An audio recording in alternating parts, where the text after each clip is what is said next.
Gareth Cliff is natuurlik die man wat vroegoggend tussen 6 en 9 5FM luisteraars vermaak. Sy radioloopbaan het in 1998 by Radio Tuks begin, waarna 702 gevolg het. Vanaf einde 2003 is hy 'n 5FM'er. Kyk, sedert my studente dae is ek al aanhanger van Gareth Cliff, so ek wil al lankal met hom onderhoud voer. Hy is een van daai manne wat 'n ding eenvoudig net op sy naam noem.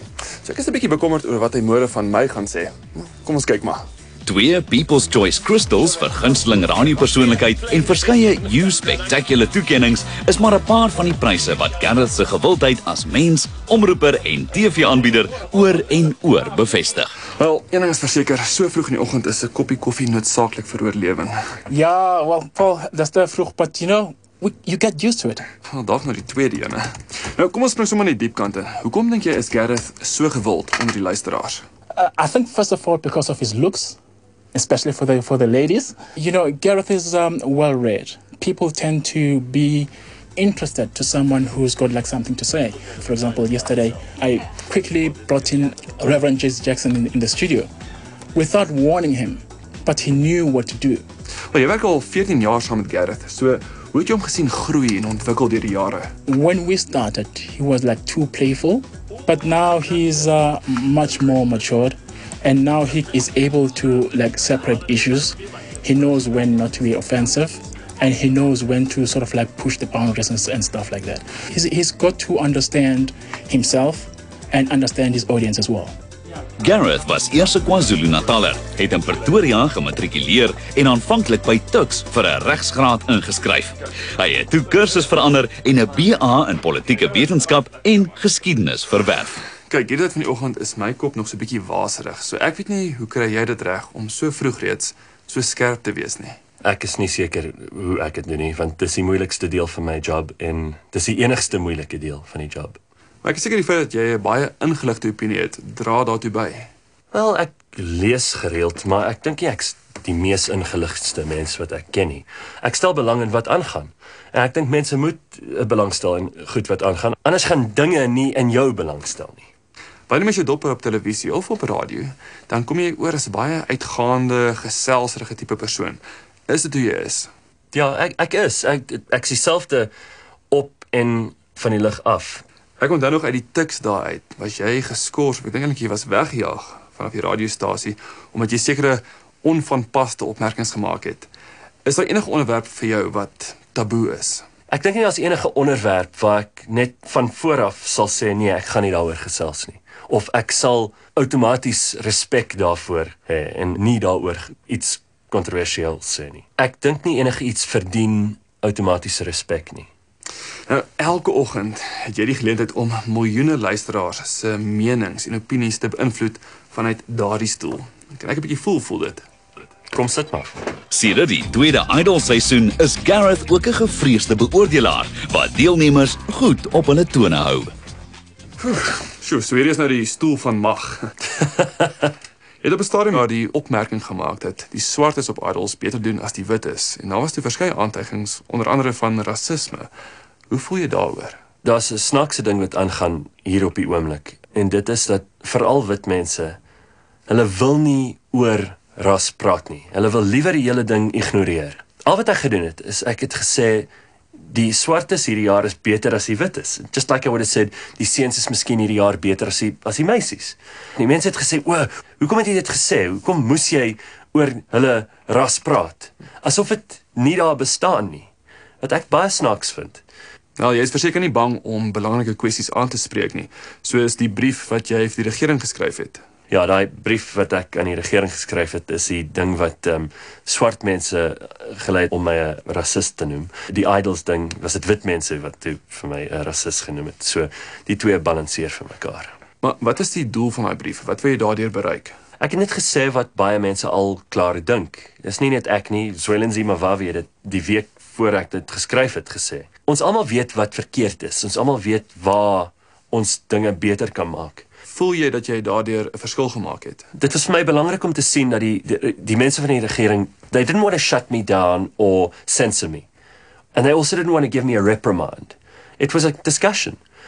They were the most open-minded. And I think that we're getting to a stage now where we're growing up as a country and where anybody, even some radio DJ, can have an opinion. And we're all allowed to tell government what we think of them. Wel, dis duidelik dat jy die groei en die ontwikkeling van Suid-Afrika dophou en ek weet jy's baie lief vir geskiedenis. So ek het besluit om 'n bietjie te vat na die Oorlogsmuseum. Fantasties. Kom ons gaan. Die Ditsong Nasionale Museum vir Militêre Geskiedenis is in Saxonwold, Johannesburg en is die enigste van sy soort in Suid-Afrika. Sy doel is om die verhale van alle militêre konflik waarvan Suid-Afrikaners deel was te vertel. Uitstallings weerspieël nie net historiese aspekte nie, maar illustreer ook die tegnologiese ontwikkeling van oorlogsvoering. Dit is elke dag van 9 tot 5:30 oop en beslis 'n besoek werd. Paul wil by Gareth weet waarom hy daarvan hou om in geskiedenis rond te krap. If we don't learn the lessons of history, we're bound to repeat the mistakes of the past. En ek is baie geïnteresseerd in my eie familiegeskiedenis en in die geskiedenis van Europa en van Suid-Afrika. I mean, it's good to do at school, but I think it's also really interesting to just read. Die museum, aanvanklik as die Oorlogsmuseum bekend, is in 1947 geopen om Suid-Afrika se betrokkenheid in die Tweede Wêreldoorlog te boekstaaf. In 1975 is dit herdoop en is sy funksie verander soos genoem. Maar meer oor Gareth. Sy musieksmaak is eklekties en nee, hy dra nie die voorskoot in die huis nie, want hy is glo glad nie 'n sogenaamde foodie nie. Jy kan hom wel met 'n mandjie vars tomaties verras, want hy is mal oor die vrug. Jou waardes vorm die basis van jou besluitneming. So wat sou jy sê is Gareth Cliff se mees kernwaarde? Daar's net een reël, die goue reël, you must be as nice to people as you can. Don't hurt people. Miskien lyk dit vir mense asof ek I don't live that because I cut callers off and things, but that's not horrible, that's not nasty. That might be bad manners, but it's not nasty. There's no reason in the world why you can't live a good life and avoid hurting other people at the same time. Balance of rights and responsibilities, in effect. Dit is nog 'n deel van jou wat mens nie baie sien nie, want hoewel jy in die publieke oog is jy baie privaat oor jou privaat lewe. Steek nie iets vir ons weg nie. I'm not hiding anything, first of all. I love my family to pieces. I spend a lot of time with them. And what extra time I have a very good group of friends. None of them are attention seeking, neither am I. I would never bring a camera into my house. Daar's net dinge wat nie iemand anders se besigheid is nie. Ek sal nie vir jou vra who you're dating unless I know who I'm interested, and if you want to tell me, that's your business. Ek het al verhoudings gehad met meisies wat nogal ook in die publieke oog is. En dit het nie vir my mooi uitgewerk nie. So I've learned some hard lessons about putting your private life out there, and I'm not the kind, you'll never read about my wedding in You magazine. Op daai punt, wat is jou siening oor verhoudings en die huwelik? Ek dink die familie is 'n baie belangrike en goeie ding. Maar ek dink deesdae is dit so maklik vir mense om te trou en dan te divorce en dan weer te trou en aan te gaan. I think you've got to do what works for you. En vir mense wat gelukkig is om baie relationships te hê of een of niks nie, dis dit wat vir hulle werk wat belangrik is. En vir jou? For me right now, I'm single and perfectly happy. What little time I do have, I would like to be selfish about. And I don't feel like there's something missing in my life at the moment. Elke oggend kry jy die kans om soveel mense se lewens aan te raak en te beïnvloed. Werk jy met 'n strategie of 'n missie in terme van waarheen jy die mense graag wil lei? I'm a positive, optimistic guy. I believe in this country. I believe we all have a huge contribution to make to this country. Ek weet nie wat ek in die toekoms sal doen nie. Op die oomblik geniet ek baie wat ek nou doen. I'm not a politician or an activist. I'm a broadcaster. Ek hou baie van radio, ek hou baie van om te skryf en te dink en met mense te praat en gesels oor allerhande goed. And if I can start those conversations, then maybe that's the most important contribution I can make.